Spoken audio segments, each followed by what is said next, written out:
I've been teaching about 26 years and I've been in the principal class since 2010.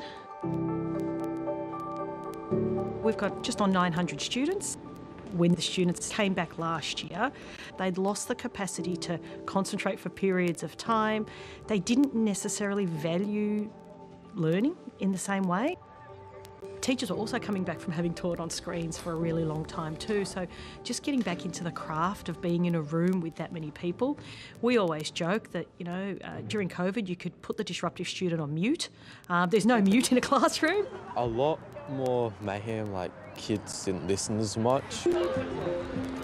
Students forgot how to behave. They forgot how to be in a classroom. Their behaviour in some cases was extreme, in other cases it was shutting down.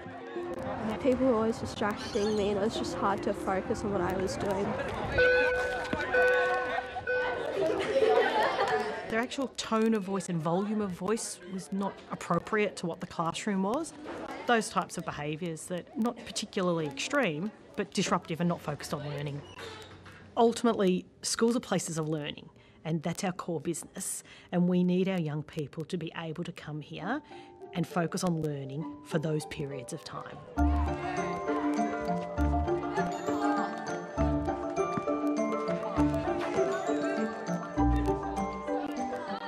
Day one for the students meant that in every single class with every single teacher, they were taught the 3 routines initially. So they were taught, this is how we're going to enter the classroom. Straight lines before we go in, please. This is how we're going to exit the classroom.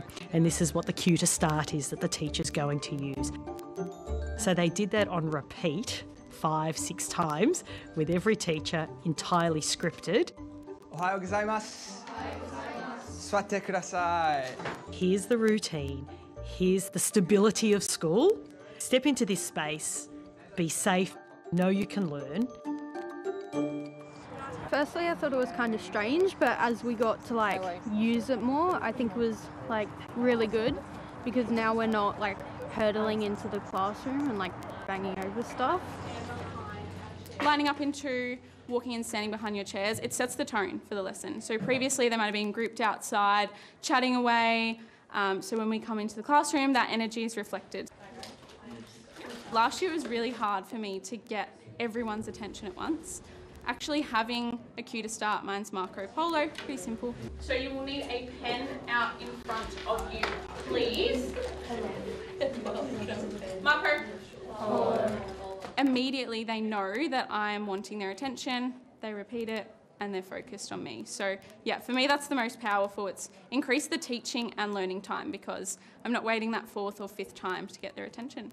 If you don't control and take responsibility for the space, somebody else will. The staff are the people that are actually facilitating and in control of that space because they're the professionals and they're the educators. And I think young people feel safe because they know that the teachers got the space under control. School has to be a space that's an equaliser as much as it can be so that everybody's got the opportunity to access learning. You need to work in silent voices. We have 4 different voices: silent voice, partner voice, class voice, and then a group voice as well. It sends a clear message to the students. If it's silent voice, hey, you guys need to be really quiet for this. Or if it's partner voice, it means that you can bounce ideas off each other. So it just helps me have more control of the classroom and the noise level in the classroom. What voice do you think we're going to use when we're doing the Education Perfect task? Silent voice, perfect. Some students are invariably going to be chatterboxes, but for them to know really clearly about what is expected of them in terms of how they are speaking and how they are working has been quite powerful. I'm just going to pull one more name out, and just the other thing we're doing in class is questioning. So I have a bunch of cue cards and I get them to choose one out, and that's how they answer a question. Who is our current Prime Minister? Think pair share in a partner voice. Who is going to answer our lucky last question? Oh, me! Tyrone. Anthony Albanese. Every student who walks into every classroom knows that they could be called on multiple times in any lesson. I'm going to pull out a name and you guys are going to help me with the pronunciation of this sentence.